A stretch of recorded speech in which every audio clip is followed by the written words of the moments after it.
Ayun po, update po sa ating labak na area po. Dito po sa area number 1. Yan. Idamay na po natin na rin ating saging. Ay talaga po hindi naman ano. Salamat po. Yan oh. Madami po tayong binawas sa dahon. Ayan. Tayo po'y diretso na po paparoon sa ibaba. Ari pong palay ay ayos po naman. Oh. Humilig din po kaunti. Yeah, sumandal na po sa irrigation. Oh.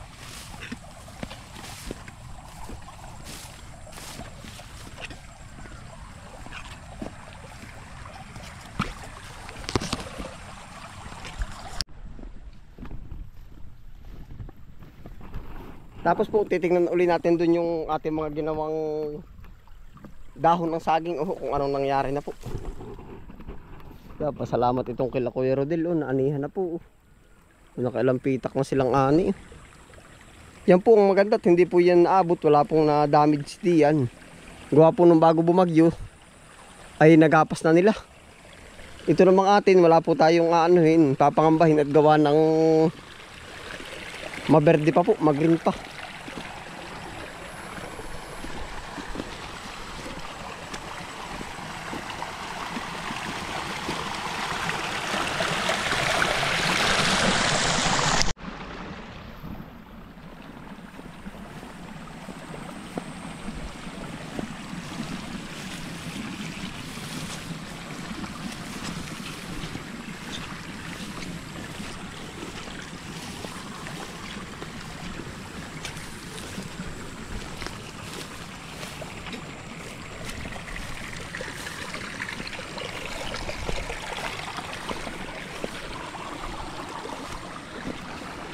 Tapos tatawid hanggang doon sa kaibabaan po at ating diretso bisita na rin po.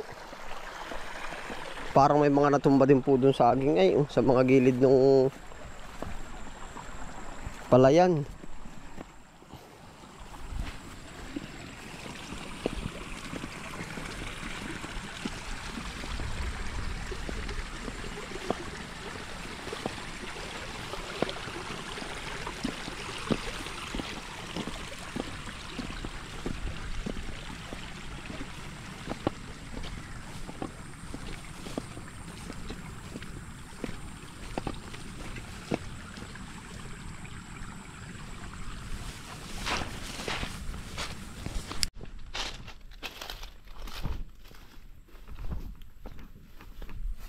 Yan na po ang ating palayan.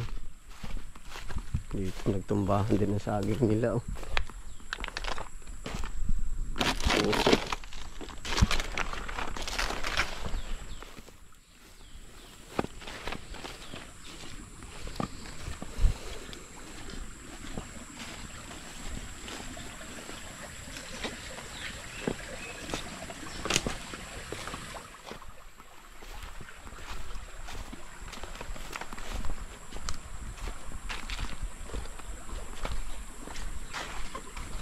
Ngayon pa lang po ulit tayo mapapagawi dito.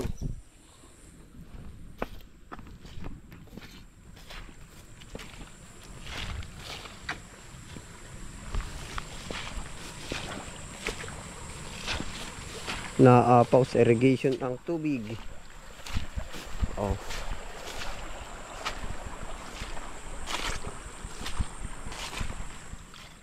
Ito malagkit to.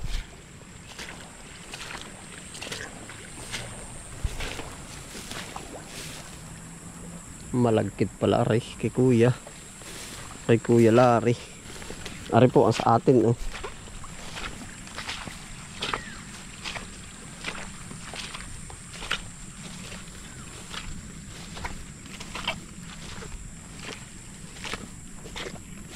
Kalalaki ho ng butil ng malagkit Yan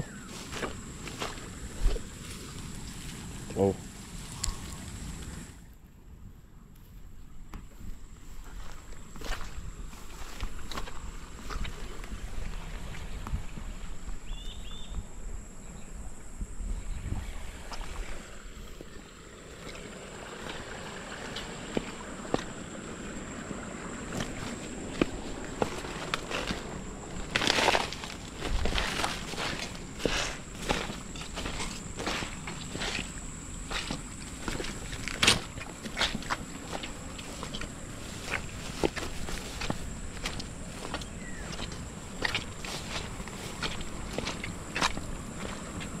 Arapisa ko pa po ng atin, hindi ko nalaang kung nataniman. Oh.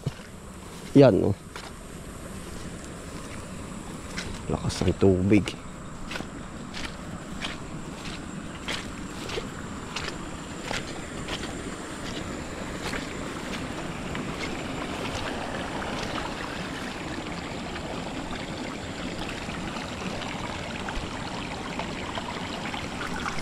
Yeah, ito na po yung ating kahulihang pinitak. Tayo po halos dikit na dito sa niyugan. Okay po naman, may tubig. Tapos ay yung kunting nabuhal, wala po namang problema yan. Kunting-kunti lang po. Oo.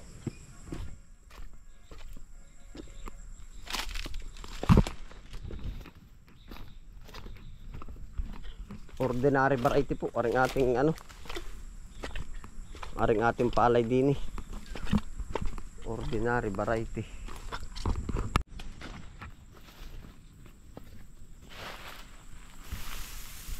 Parang may atangya din.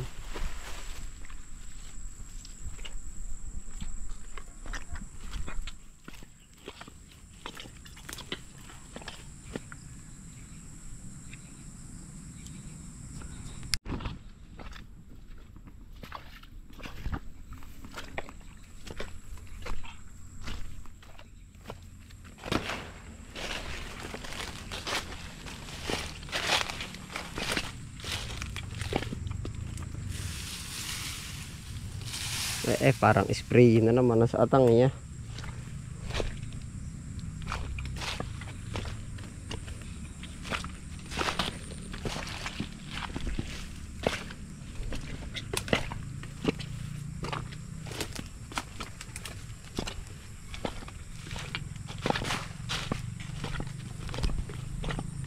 Yan na po ang ating palan. Yo! Uwi! Uwi!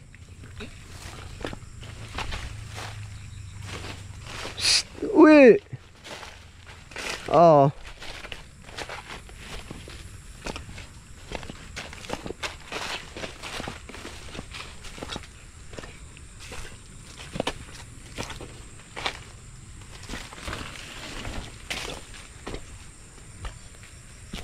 Kabuti, mga spot po tayo dito ng kabuti.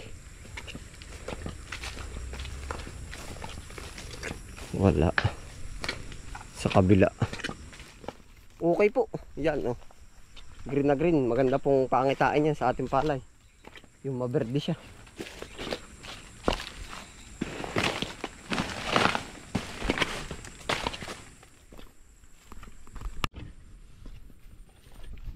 Yeah, ito na po yung ating sagingan.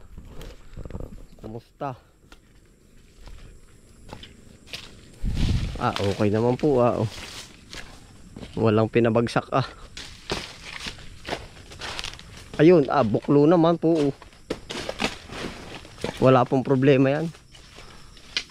Nabawasan lang ng kunting-kunti. Buklo. Try natin na rin. Ay, quality yung kabuti. Tayo po hinapon na ng lusong din Oh. Yan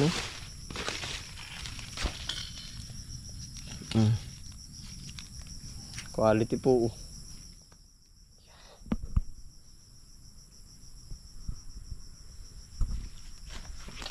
Napapansin po natin dito may mga uusbong din dyan.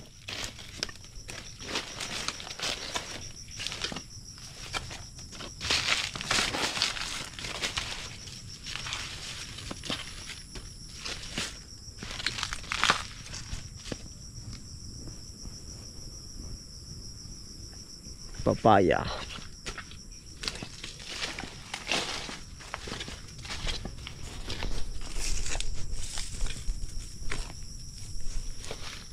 Ayos po at gawa ng yung mga binawasan po natin hindi na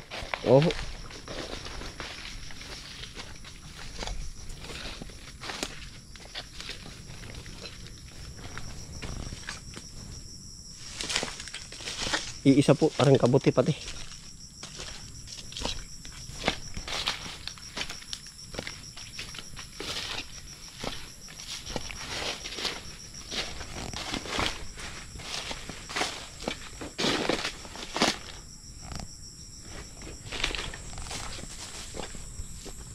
Okay po, ang ganda po ng mga ano, balita. Oh, good news. Oh. Diretso na po tayo. Ay, ayos. Oh. Akin pong pinaglililibot at gawa po ng para po malaan natin kung anong naging sitwasyon po. Upo.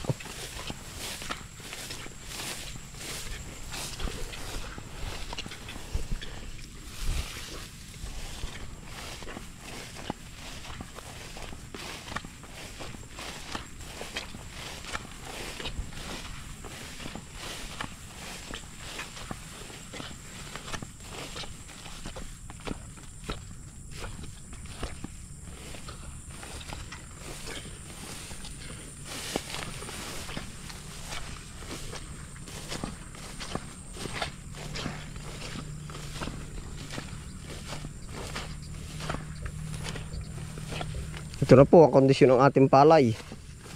Oh.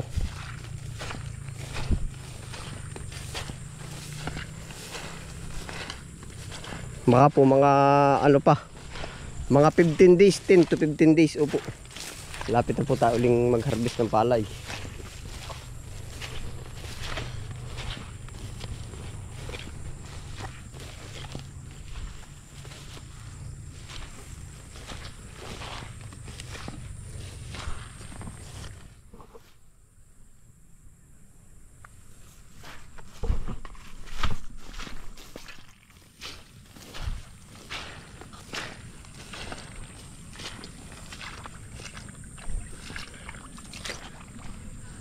Ito po, plano uli nating magpadagdag pa tayo ng kati na palayan po. Pala. Para po sa susunod na ibang pananim po.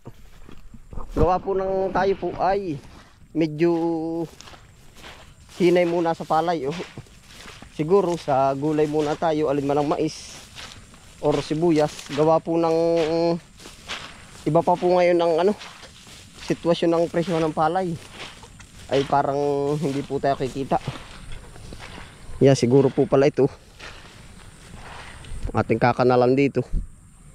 Hanggang dito tayo, magdadagdag tayo ng 3 pinitak po na magiging maisan uli or kamote. Yun po ang plano po natin. Gawa po ng hindi po kayanin ng ano ay ng presyo nga po. Lugi pa. Oh. Maganda po naman oh. Eh, kaso nga sa presyo naman tayo binabawian.